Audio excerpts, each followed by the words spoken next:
Welcome to my channel Bagish education. Bagish sir উচ্চ মাধ্যমিক স্কুলের শিক্ষক। দীর্ঘদিন ধরে আমি তোমাদের স্কুল এবং কোচিং সেন্টারে যুক্ত আছি। অসংখ্য ছাত্রছাত্রী সারা পশ্চিমবঙ্গব্যাপী অনলাইন এবং অফলাইন মোডে আমাদের সাথে যুক্ত আছে। তো মাধ্যমিক উচ্চ মাধ্যমিক গ্র্যাজুয়েশনের সাথে সাথে আমরা কিন্তু আজকে শুরু করেছি অষ্টম শ্রেণীর একটা বিষয় নিয়ে। অষ্টম শ্রেণীর যে উপন্যাস পথের পাঁচালী, সেই পথের পাঁচালীর ধারাবাহিক উপন্যাসের আজকে আমাদের শুরু হচ্ছে চতুর্থ পরিচ্ছদ। যারা অষ্টম শ্রেণীর ছাত্রছাত্রী আছো তাদের জন্য এটা খুব গুরুত্বপূর্ণ। ফার্স্ট সামেটিভ পরীক্ষার জন্য আমরা ইতিমধ্যে প্রথম এবং দ্বিতীয় তৃতীয় তিনটি অধ্যায় আমরা বিশ্লেষণ করেছি। আজকে তোমাদের যেটা হবে চতুর্থ অধ্যায়। যারা গল্প বা উপন্যাস শুনতে ভালোবাসেন সেই সমস্ত অভিভাবক অভিভাবিকা, যারা তাদের সন্তান সন্ততিকে নিশ্চিতভাবে একটা দীর্ঘ ধৈর্য সৃষ্টি করতে পারেন, তাদের জন্য কিন্তু উপন্যাস খুব গুরুত্বপূর্ণ। যাদের গল্প শোনার অভ্যেস আছে তাদের ক্ষেত্রেও কিন্তু এটা একটা ভালো জায়গা দেবে বলে আমি মনে করি। যাই হোক, যারা আমার পরিবারের সদস্য আছো তাদের মোস্ট ওয়েলকাম। এখনও যদি কোনো কেউ সদস্য না হয়ে থাকো তাদেরকে বলবো অবশ্যই আমার চ্যানেলটিকে সাবস্ক্রাইব, লাইক এবং বেল আইকন অল ক্লিক করে রাখো, যাতে এই সমস্ত বিষয় তোমাদের সবার আগে পৌঁছে যায়। চলো তা দেরি না করে শুরু করছি আজকে চতুর্থ পরিচ্ছদ। এখানে কি বিষয় আছে জেনে নিই। দেখো, আজকের এই উপন্যাসের যে ঘটনা আমরা জানি, হরিহর সর্বজয়া আর তাদের দুই সন্তান সন্ততি, একজন হচ্ছে অপু এবং দুর্গা। এই যে পরিবার এবং একটা দরিদ্র পরিবারের ঘটনা এবং জীবন পর্বে এগিয়ে যায়, তাই নিয়ে কিন্তু আজকে চতুর্থ পরিচ্ছদের বিষয়। তো কয়েক মাস কেটে গেছে। এই উপন্যাসের প্রথমেই বলছেন, সর্বজয় এক বাটি দুধ ভাত মেখে পুত্রকে খেতে বসালো। আচ্ছা, শুরুতে একটা কথা বলে দিই, এটা তো চতুর্থ পরিচ্ছদ 16 পাতা, কিন্তু একদম বই বের করে মিলিয়ে শুনলে সেটা কিন্তু মনোবিচ্ছিন্ন ঘটে। তাই আমার মনে হয় তোমরা যারা শুনছো বই ছাড়াই শুনবে, এবং যদি হেডফোন ইউজ করতে পারো সেটা কিন্তু আরও মনোযোগ বাড়ে। তো শুরু করছি যে বিষয়টা বলছিলাম, যে কয়েক মাস কেটে গেছে। সর্বজয় এক বাটি দুধ ভাত মেখে পুত্রকে খাওয়াতে বসেছে। জানো তো এমনিতে বাচ্চারা খুব একটা খেতে চায় না, তাদেরকে অনেক গল্প টল্প বলে খাওয়াতে হয়। তার জন্য ছোট্ট 6 বছরের শিশুপুত্র অপুকে তার মা খাওয়াতে বসেছে, এবং বাচ্চারা খেতে চাচ্ছে না, জোর করে বা কখন গল্প শুনিয়ে খাওয়াতে চাচ্ছে। তাই বলছে তার মা সর্বজয়া অপুকে, দেখি হাঁ কর। কিছুতেই সে হাঁ করবে না, মুখ একদম টিপে আছে, খুলবে না। তখন বিরক্ত হয়ে বলছে, তোমার কপালখানা। এই কপালখানা মানে কি? তোমার ভাগ্যটা খুব খারাপ। সামান্য দুধ ভাত দুটো সেটাও তুমি খাচ্ছ না, মন্ডা না মেঠাই না, দুটো ভাত আর ভাত। তাহলে কি খাওয়ায়? দুটি ভাত, দুধ ভাত খায়, বাচ্চা সেটাও খাবে না। তা ছেলের দশা দেখলে মনে হয় এরকম অবস্থা, অর্থাৎ ছেলেকেও রোগা হয়ে যাচ্ছে, না খেয়ে খেয়ে ছেলেটা আজকে প্রায় রোগা হয়ে যাচ্ছে। তাই অপুর মায়ের খুব চিন্তা। যদিও আমাদের মায়েদের ক্ষেত্রে ছেলেটা হাতি হলেও বলে তো চেহারা রোগা, একদম রোগা হয়ে যাচ্ছিস। আপু হাতি চেহারা, তাও বলে একদম রোগা হয়ে যাচ্ছিস। আর রোগা হলে তো রোগা বলবেই, এটা মায়েদের অভ্যেস। রোজ ভাত খেতে বসে অপু মুখ কাঁচু মাচু করে। কাঁচু মাচু মানে কি সে কিন্তু একদম মুখ খুলতে চায় না। বাঁচবে কি খেয়ে? যদি এরকম প্রত্যেকদিন মুখ বন্ধ করে রাখো, বাঁচবে কেমন করে? বাঁচতে কি এসেছো তোমরা? এই না খেয়ে খেয়ে হয়তো জীবনটাই তোমাদের শেষ হয়ে যাবে। আমায় জ্বালাতে এসেছো বই তো নয়। অর্থাৎ না খেয়ে যদি মরে যায়, সত্যি দুর্গা মারা যাবে। না খেয়ে যদি রোগ সৃষ্টি হয়, তাহলে মায়ের কোল থেকে সন্তান চলে যায়, এর চেয়ে দুঃখের দিন কি আর আছে? তাই ঠিকই বলছেন যে তোমরা এসেছো আমাকে জ্বালাতে। তাই যখন জোর করে হলো না, তখন আদর করে ভালোবেসে বলল, ওই রকম মুখ ঘুরিও না, ছি, হাঁ করো লক্ষ্মীটি, দেখি দেখি দেখি এই দলাটা। অর্থাৎ ভাতগুলো ছোট ছোট ভাগ করা থাকে, একটা দলা, এই দলাটা হয়ে গেলে তোমার খাওয়া শেষ হয়ে যাবে। কেমন? তাতেও বাচ্চাটা মুখ খুলছে না। তখন তাকে বেড়াবার লোক দেখালো, কি বললো, আরে ওই বেলায় টুনুদের বাড়ি যাবো, তুমি জানো না কি আছে ওখানে? কি আছে বলো তো? হ্যাঁ, আজকে মনসার ভাসান আছে, অনেক লোক আসবে, তোমাকেও নিয়ে যাব। ও, তুই বুঝি জানিস না? নে নে নে, সিক্রি খেয়ে নে, আমরা সবাই মিলে। ঠিক সেই সময় কথাটা বলতে দিল না, ঢুকলো বড় মেয়ে দুর্গা। কি বলছে? দুর্গা সে সময় বাড়ি ঢুকলো এবং কোথা থেকে সে ঘুরে এসেছে, এক পা তার ধুলো, কপালের সামনে এক গোছা চুল সোজা হয়ে প্রায় 4 আঙুল উড়ে বেড়াচ্ছে। মাথায় তো তেল পড়ে না, গরিব, তার জন্য চুল একদম উড়ছে আকাশে। সে সবসময় আপন মনে ঘুরে বেড়ায়, নিজের মনে যেখানে খুশি ঘুরে বেড়ায়। পাড়ার যে সমবয়সী ছেলে মেয়েদের সঙ্গে তার বড় একটা খেলাধুলো নেই, সে বাইরের পাড়ায় ঘুরে বেড়ায়। কোথায় কোন ঝোপে ব্যাগ পেকেছে, কাদের বাগানে গাছটায় আমের গুটি বেঁধেছে, কোন বাসতলায় শেয়াকুল খেতে মিষ্টি, এসব তার নখদর্প নেই। কোথায় কি পাওয়া যায় এগুলো তার সম্পূর্ণ জানা। পথে চলতে চলতে সে সর্বদা পথের দুপাশে সতর্ক দৃষ্টিতে তাকিয়ে থাকে, কোথাও কাঁচপোকা বসে আছে কিনা। যদি কোথাও কন্টিকারি গাছের ফল দেখতে পেল, তৎক্ষণাৎ খেলাঘরে বেগুন করবার জন্য তা তুলতে চলে যাবে সে। ছোট ছোট কন্টিকারি কাটা গাছের ফল হয়, এটা দেখতে অনেকটা বেগুনের মতো ছোট ছোট। দুর্গা এগুলো কিন্তু প্রায় বেগুন হিসেবে খেলাধুলা করে, অনেকেই ছোটবেলায় এগুলো খেলে। হয়তো পথে কোথাও সে নানা রকমের খাপড়া নিয়ে ছুঁড়ে পরীক্ষা করে দেখছে। খাপড়া মানে কি? আমরা বলি তো খোলামকুচি। একসময় মাটির পাত্র ব্যবহার ছিল, ওই ভাঙা কুচিগুলোকে বলা হয় খোলামকুচি। এই নিয়ে আমরা ছোটবেলায় খেলতাম বা এখন অনেক খেলে। তাই এগুলো সে কিন্তু সংগ্রহ করছে এবং দেখছে গঙ্গা যমুনার খেলা, একটা দাগ কেটে খেলতে হয়। তোমার 6টা আমার 6টা 12টা, এবার আমি যেটা বলবো মারলেই তোমার 12টা হয়ে যাবে। এইরকমভাবে একটা কম্পিটিশনের খেলা কিন্তু দুজনে খেলা যায়। সেই গঙ্গা যমুনা খেলা কোথায় ভালো খেলা যায় তা করে দেখছে। পরীক্ষায় যেখানে ভালো বলে প্রমাণিত হবে সেটা সে সযত্নে আঁচলে বেঁধে নেবে। সর্বদাই সে পুতুলের বাক্স আর খেলাঘরের সরঞ্জাম নিয়ে খুব ব্যস্ত। সে ঢুকে অপরাধীর দৃষ্টিতে মায়ের দিকে তাকালো। কেন না, সে বাইরে ঘুরে বেরিয়েছে, সময় বাড়ি ঢোকেনি, মা তো ভীষণ রেগে গেছে, তার জন্য নিজেকে অপরাধী মনে করেছে। আমরা দেখবে কোনো অপরাধ করলে নিজের মনেই মনে হয় কোনো অপরাধ করে ফেলছি, তাই নিজেকে অপরাধীর মতো বাড়িতে ঢুকলো। সর্বজয়া বলল, এসো, ভাত তৈরি, তোমার ভাত তৈরি, খেয়ে আমায় উদ্ধার করো, তারপর আর কোন দিকে বেরোতে হয় বেরিয়ে যাও। আসলে দুর্গার তো এটাই কাজ, শুধু খাবার সময় বাড়িতে খায় আর চলে যায়। তাই ব্যঙ্গ করে বলেছে যে তোমার খাবার তৈরি, এসে খাও আর বেরিয়ে যাও। বৈশাখ মাসের দিন, সকলের মেয়ে দেখো গে যাও। বৈশাখ মাসে কি হয়, প্রত্যেক বাড়িতে মেয়েরা নানা ব্রত অনুষ্ঠান করে। তো কেউ শিব পুজো করে, কেউ গাছের জল দেয়, কেউ বিভিন্ন ধরনের যে ব্রত অনুষ্ঠান, সেটা কিন্তু দুর্গা করছে না। এটা বাড়ির পক্ষে বড়ই অমঙ্গলজনক বলে মনে করেছে তার মা সর্বজয়া। তাই বৈশাখ মাসের দিন সকলের মেয়ে দেখো গে যাও, সে যদি করছে শিব পুজো করছে, আর অত বড় ধাড়ি মেয়ে মানে কি অনেক বয়স হয়ে গেছে বলে মনে করছে। দিন রাত কেবল টোটো টোটো টোটো মানে কি চারিদিক ঘুরে বেড়ানো। সেই সকাল থেকে নাওতে বেরিয়েছে আর এই দুপুরে ঘরে ফিরেছে, এখন এলো বাড়ি, তাহলে অনেকক্ষণ পরে বাড়ি ফিরছে। আর মাথাটা ছিঁড়ে দেখো না, একটু না তেল দেওয়া না চিরুন দিয়ে আঁচড়ানো। অর্থাৎ দুর্গা নিজের চেহারাটাও দেখে না, শরীরে যত্ন নেয় না। সর্বজয়ার কথা শেষ হবার আগেই একটা ব্যাপার ঘটে গেল। আগে আগে ভুবন মুখুজ্জের বাড়ির সেজ ঠাকুরুন, ভুবন মুখুজ্জের সেজ ঠাকুরুন পরিচয় আগেই তোমরা পেয়েছো। সেজ ঠাকুরুন বা সেজ বউয়ের বর মারা গেছে, একটি ছেলে তার সুনীল, আর ভুবন মুখুজ্জের স্ত্রীও মারা গেছে। তা বাড়ির কর্ত্রী এখন কিন্তু এই ভুবন মুখুজ্জের সেজ গৃহিণী। তিনি আর তার মেয়ে টুনু, দেওরের ছেলে সতু, একদল ছেলেকে নিয়ে তাদের পিছনে পিছনে 4-5টি ছেলে মেয়ে সম্মুখে দরজা দিয়ে বাড়িতে ঢুকলো। ভুবন মুখুজ্জের বাড়িতে এক গাদা ছেলেগুলোকে নিয়ে ঢুকে গেল সোজা কোথায়, একদম তাদের বাড়ি, অপুদের বাড়ি। সেজ ঠাকুরুন কোনো দিকে না তাকিয়ে, বাড়ির কারোর সঙ্গে কথা না বলে সোজা হন হন করে ভেতরে রোয়াকে উঠে দাঁড়ালেন।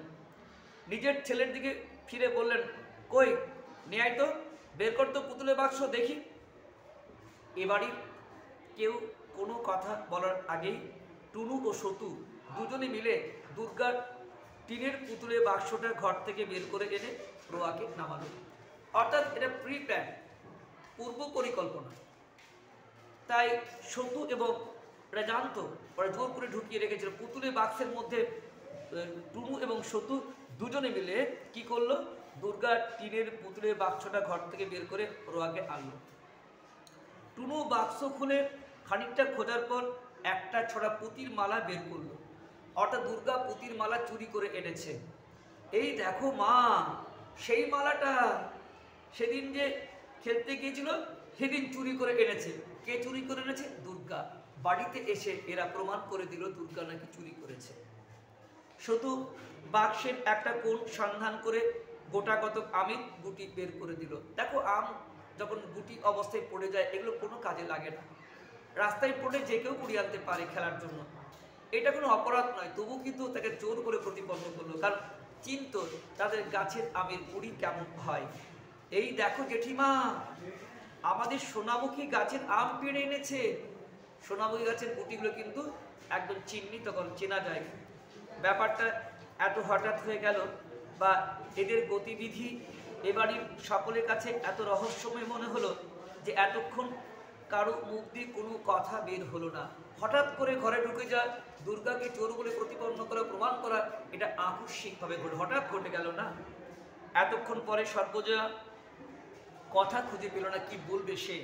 তাও বললো, কি কি খুড়িমা, কি হয়েছে? পরে রান্নাঘরে দাওয়ায় উঠে ব্যগ্র হয়ে বলে উঠল, এই দেখো না কি হয়েছে, কীর্তিকলা দেখো না একবার। তোমার মেয়ে সেদিন খেলতে গিয়ে টুনুর পুতুলের বাক্স থেকে এই পুতির মালা চুরি করে এনেছে। মেয়ে কদিন থেকে খুঁজে খুঁজে হয়রান। তারপর সতুকে বললে যে তোর পুতির মালা দুর্গাদির বাক্সের মধ্যে দেখে এলাম।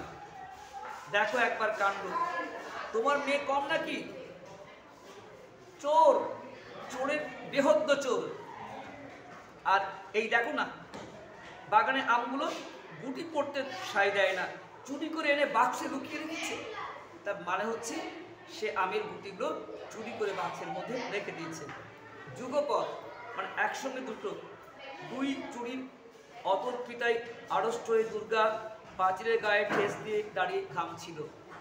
দুটো চুরি একসঙ্গে করেছে দুর্গা, এটা তার কাছে বড়ই রহস্যজনক। একসঙ্গে আমের গুটি চুরি করেছে, পুতির মালা চুরি করেছে, এই দুটো সত্যি আশ্চর্য বিষয়। তাই সর্বজয় জিজ্ঞেস করলো, এনেছিস এই মালা ওদের বাড়ি থেকে? কি রে বল। দুর্গা কথার উত্তর দিতে না পেরে সেজন্য বললে, না আনলে কি আমরা মিথ্যে করে বলছি? ও জিজ্ঞেস করেছে এনেছে কিনা। বলি, এই কটা আম দেখো না, সোনামুখীর আম চেনো না কি? হ্যাঁ, এটা কি মিথ্যে কথা নাকি? ঝাঁঝালো কণ্ঠে বলল সেজ ঠাকুর। সর্বজয় অপ্রতিভ হয়ে বলল, না না সেজ খুড়ি, আপনার কথা মিথ্যে এটা তো বলিনি, আমি ওকে জিজ্ঞেস করছি। সেজ ঠাকুর হাত নাড়িয়ে ঝাঁঝের সঙ্গে বললেন, তা জিজ্ঞেস করো আর যাই করো বাপু, ও মেয়ে সোজা মেয়ে হবে না, তা কিন্তু বলে যাচ্ছি। এ বয়সে যখন চুরি বিদ্যুৎ ধরেছে তখন পরে যা হবে টেরি পাবে। চল রে সেতু, নে আমের গুটিগুলো বেঁধে নে। বাগানে আমগুলো লক্ষ্মী ছাড়া ছুরি জড়ায় যদি চোখে দেখবার জো আছে।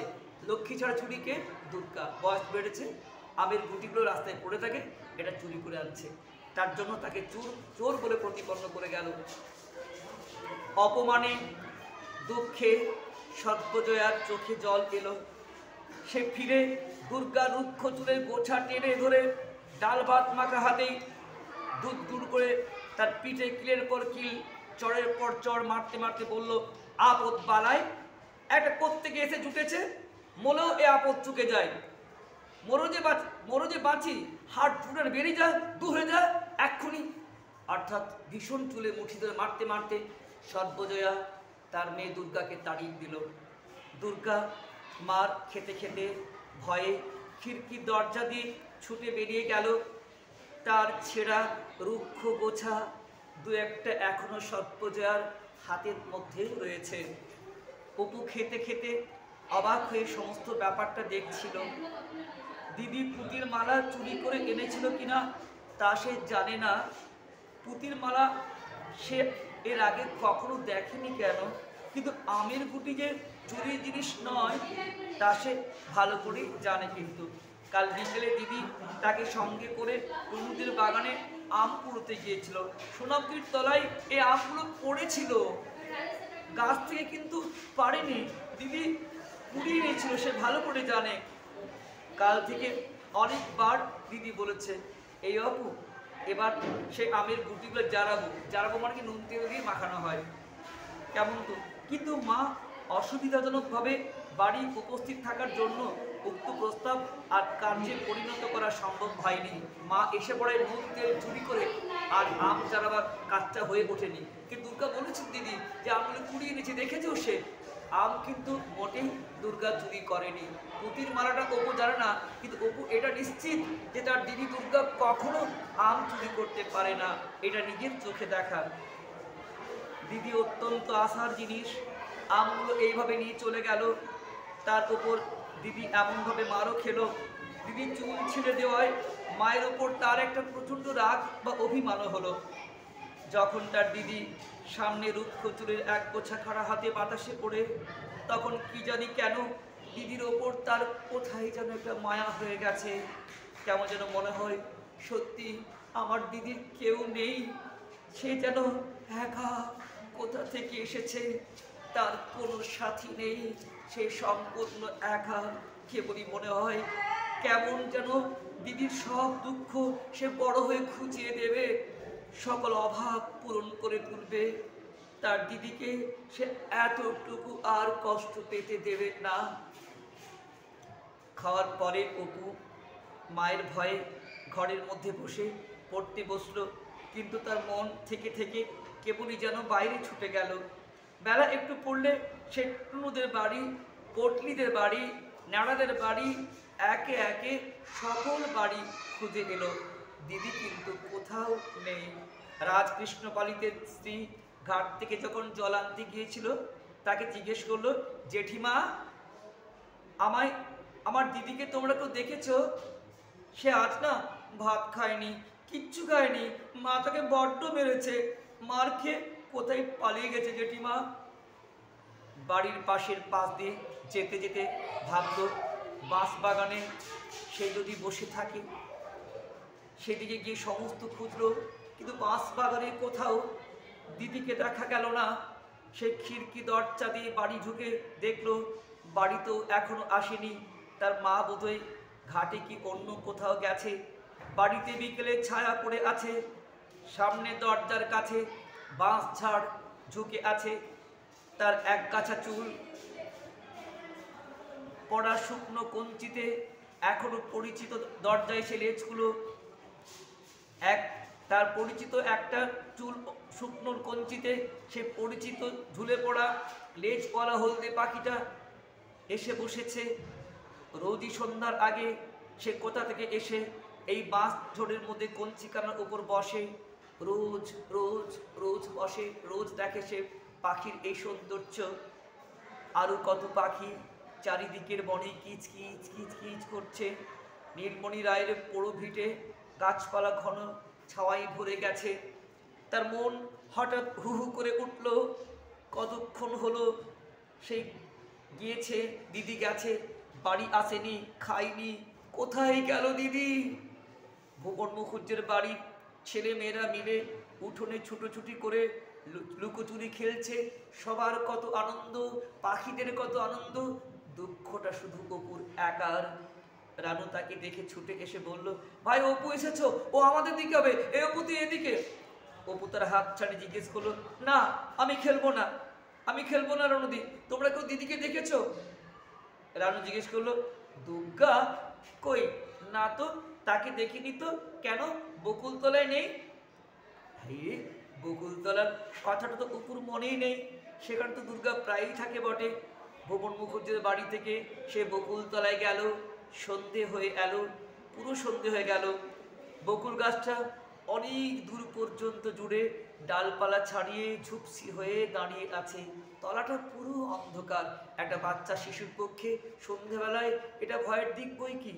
যদি কোনো দিকে গাছপালার আড়াল থাকে, সে ডাক দিল ওইখানে বারবার ধরে, দিদি দিদি দিদি। অন্ধকার গাছটাই কেবল কতগুলো বক পাখা ঝটপট করছে মাত্র। অপু ভয়ে ভয়ে উপরের দিকে তাকালো। বকুলতলি থেকে একটু দূরে ডোবার ধারে আছে খেজুর গাছ, ডাঁসা খেজুর ধরেছে। সেই সময় সেখানে তার দিদি মাঝে মাঝে থাকে বটে, কিন্তু অন্ধকার হয়ে গেছে। ডোবাটার দুধারে বাঁশ বন, সেখানে যেতে গিয়ে তার সাহস হচ্ছে না, যেতে গিয়ে পিছিয়ে আসছে ভয়ে মন তার। বকুল গাছের গুড়ির কাছে সরে গিয়ে সে দু একবার চিৎকার করলো, ডাকলো আরেক পার ধরে, ও দিদি দিদি দিদি। কিন্তু সেই ডাক চারিদিকে হলো শুধু প্রতিধ্বনি আর প্রতিধ্বনি। ভাট শেওড়া বনে কি একটা জন্তু তার গলার সাড়া পেয়ে খস খস খস খস করে বেরিয়ে এলো। বাড়ির পথে ফিরতে ফিরতে হঠাৎ সে থমকে দাঁড়ালো। সামনে একটা ভয়ঙ্কর গাব গাছ, ন্যাড়া গাছ, যা ভূতের মতো দেখতে এবং ভয়ঙ্কর। এক সন্ধ্যার পর ওই গাব গাছের তলা দিয়ে যাওয়াটা সর্বনাশের পরীক্ষা। গায়ে কাটা দিয়ে ওঠে। কেন যে তার এই গাছটির নিচে দিয়ে যেতে ভয় করে তা সে জানে না, কোনো কারণ নেই, এমনি ভয় করে। কারণ কিছু নেই বলে হয়তো তার ভয়টা বেশি করে। অপু খানিকক্ষণ অন্ধকার গাবতলাটির দিকে তাকিয়ে দাঁড়িয়ে থাকলো। তাদের বাড়ি যাবার আরেকটি পথ আছে, একটুখানি ঘুরে পটলিদের বাড়ির উঠোন দিয়ে গেলে গাবতলার এই অজানা বিভীষিকার হাত থেকে নিষ্কৃতি পাওয়া যাবে। যদি এই গাবতলায় ভয়ঙ্কর ভূতুলে গাছটা এড়ানো যায়, একটু ঘুরে যেতে হবে পটলিদের বাড়ি দিয়ে। পটলির ঠাকুমা সন্ধ্যের সময় বাড়ির রোয়াকে বসে ছেলেপিলেদের নিয়ে হাসির গল্প করছে। এদের বাড়িতেও কত আনন্দ। পটলির মা রান্নাঘরে রাঁধছেন।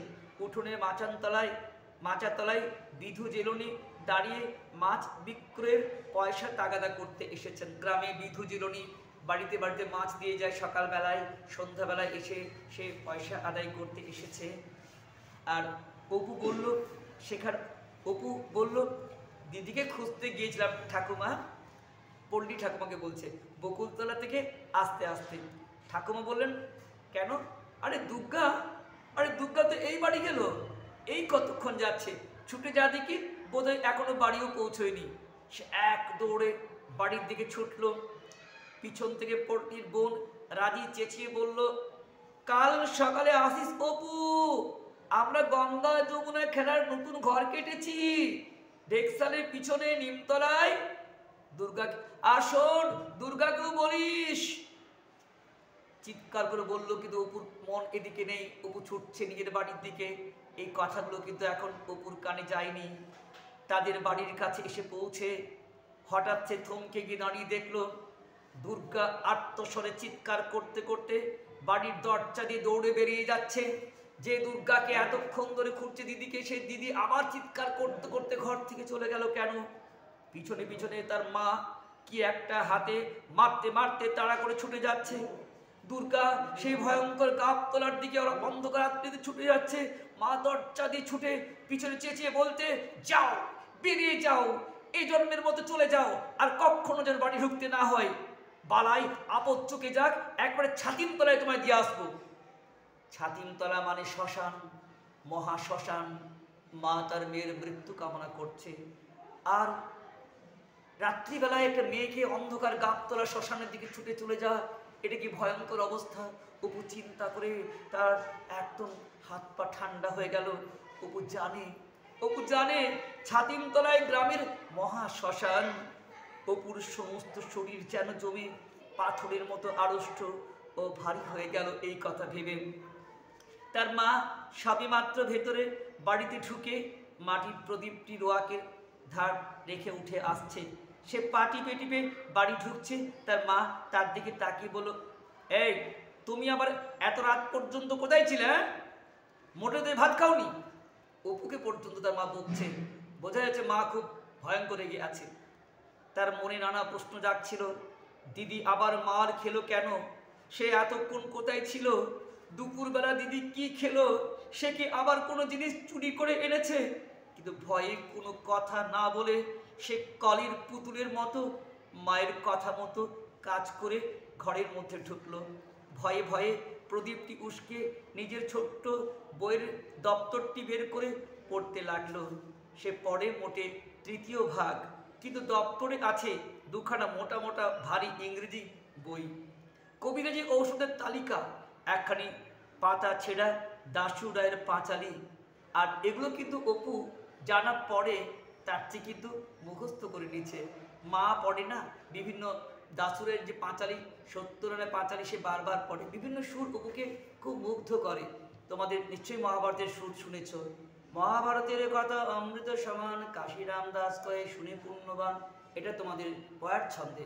মহাভারত ছন্দ অপু কিন্তু শুনেছে। দাসুরের পাঁচালী, করজোর করিয়া বন্দিব গজাননে, পানিপটে প্রণাম পার্বতী পঞ্চাননে, প্রণম শ্রীরাম লক্ষণ আর সীতা, সপ্তমাতা বন্দিয়া বন্দিব পঞ্চ পিতা, শিক্ষা দীক্ষা গুরুর চরণ বন্দে মাথে, ইন্দ্রচন্দ্র অরুণ বরুণ জোড়াতে, সত্যবীর সাহেবে সেলাম শত শত, জগতনে যাহিরে যাহারো কেরা মতো। এই সমস্ত পাঁচালী অপু কিন্তু মায়ের মুখে শুনত আর মাঝে মাঝে আবৃত্তি করতো। ওর মা বাবাও কিন্তু চণ্ডী মণ্ডপে নিয়ে সকলকে শোনাতো অপু কত সুন্দর সুর করতে পারে। সে নানা স্থান থেকে এগুলি জোগাড় করে এনেছে এবং এগুলি না পড়তে পারলেও রোজ একবার করে খুলে দেখে। আর দেখবে বাচ্চারা শুনতে শুনতে মুখস্থ হয়ে যায়, বই প্রয়োজন হয় না। খানিকক্ষণ দেয়ালের দিকে তাকিয়ে সে কি ভাবলো, পরে আরেকটা প্রদীপ উস্কে দিয়ে পাতা ছেঁড়া দাশু রায়ের পাঁচালীখানি খুলে অন্যমনস্কভাবে পাতা উল্টোচ্ছে। এমন সময় সর্বজয়া এক বাটি দুধ হাতে করে ঢুকলো। এসো, কে না দুধটা? অপু দ্বিরুক্তি না করে বাটি উঠিয়ে দুধ চুমুক দিতে দিয়ে খেতে লাগলো।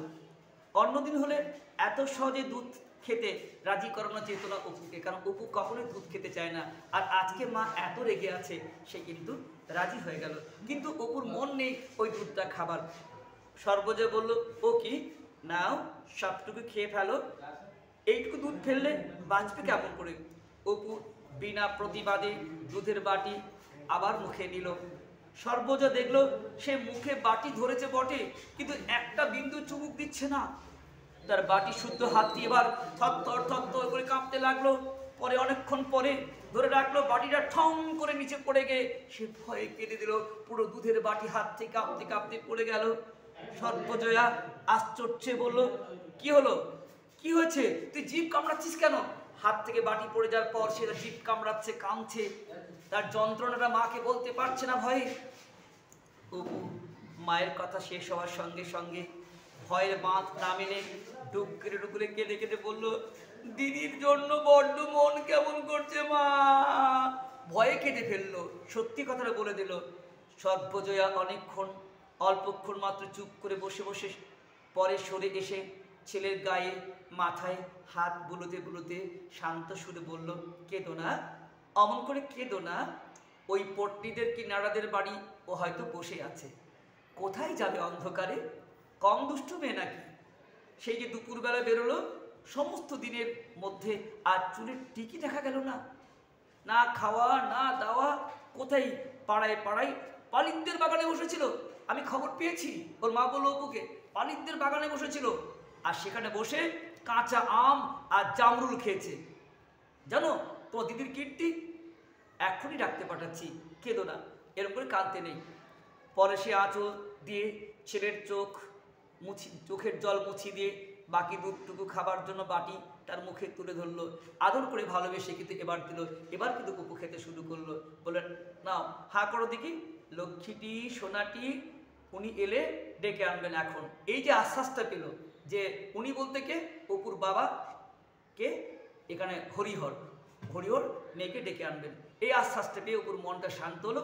অপু দুধটা খেতে শুরু করলো। একেবারে পাগল ছেলে কোথাকার, কোত্থেকে একটা পাগল এসে জন্মেছে আমার। নাও আর একটু চুমুক, এই তো ভালো ছেলে, সোনা ছেলে। এইভাবে অপুকে ভুলি ভুলি তার মা খাওয়াতো।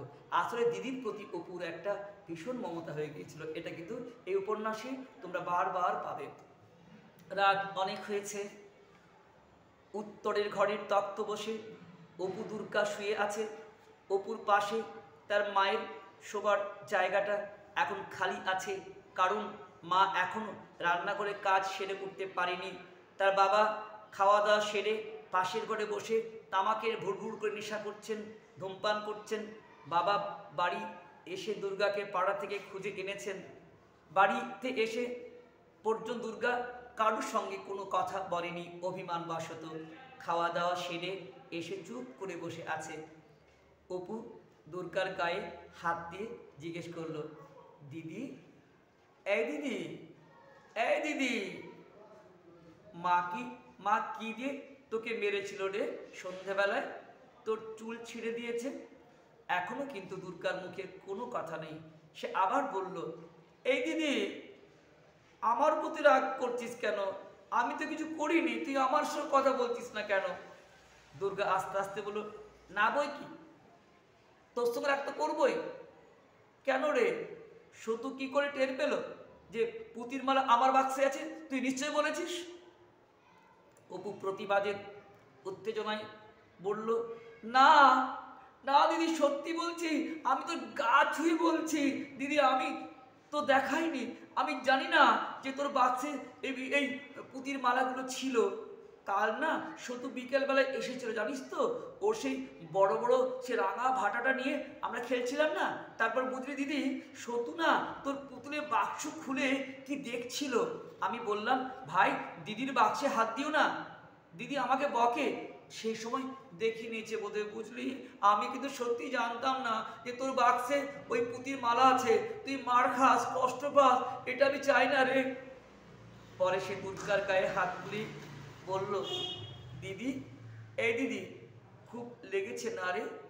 কোথায় মেরেছিল তোকে? দুর্গা বলল, এই তো আমার কানের পাশে। মা একটা এমন বাড়ি মেরেছে না, রক্ত বেরিয়েছিল আর এখনো কনকন করছে। দেখ, এইখানে হাত দিয়ে দেখ, এই দেখ এইখানে। তাই তো রে, এ তো কেটে গেছে। দাঁড়া দাঁড়া, আমি একটু প্রদীপের তেল লাগিয়ে দিই তোকে। প্রদীপের তেল মানে কি? প্রদীপের তেল। প্রদীপের তেল দিলে কিন্তু সুস্থ হয়। থাকে, শোন, দিদির মান ভেঙে গেছে। শোন না, কালকে না পালিকদের বাগানে বিকেলবেলায় যাবো, বুঝলি? ওর প্রি প্ল্যানিং আগের থেকে হয়ে যায়, তাই বলে কালকেই যাবো। কামরাঙাটা পেকেছে না, এই এত বড় বড়, কাউকে যেন বলিস না। আর শোন, তুই আর আমি চুপি চুপি যাব। আমি না আজ দুপুরবেলায় দুটো পেড়ে এনেছি, আর তুই অবাক হয়ে যাবি, মিষ্টি গুড়, দারুণ সুন্দর খেতে। তোমাদের চতুর্থ পরিচ্ছদটি এখানে শেষ হলো।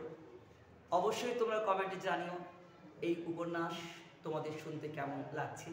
যারা গল্প শুনতে ভালোবাসেন তাদেরকেও বলবো উপন্যাসের ধারাবাহিক আমাদের সঙ্গে থাকুন। আর যারা অষ্টম শ্রেণীর ছাত্রছাত্রীর পাঠ্য, তাদের অবশ্যই বন্ধুদেরকে এটা শেয়ার করে দিও, যাতে তোমাদের উপন্যাসটা আমরা পুরোপুরিভাবে শেষ করতে পারি। এবং তোমাদের প্রথম পর্যায়ভিত্তিক মূল্যায়ন 2024-এ কোন কোন প্রশ্ন আসবে এবং কোন কোন প্রশ্ন আসতে বাধ্য, সেগুলো তো আমরা আলোচনা করবই। সাথে সাথে কিন্তু আমরা সারা পশ্চিমবঙ্গের অসংখ্য ছাত্রছাত্রী আমাদের অনলাইনে যুক্ত হয়ে গেছে। আমাদের নিজস্ব চ্যানেল রয়েছে, সেখানেও তোমরা এসে যুক্ত হতে পারো। এবং মাধ্যমিক, উচ্চ মাধ্যমিক, গ্র্যাজুয়েশনের তো আমাদের চলছেই। যাই হোক, তোমরা সকলে ভালো থেকো, সুস্থ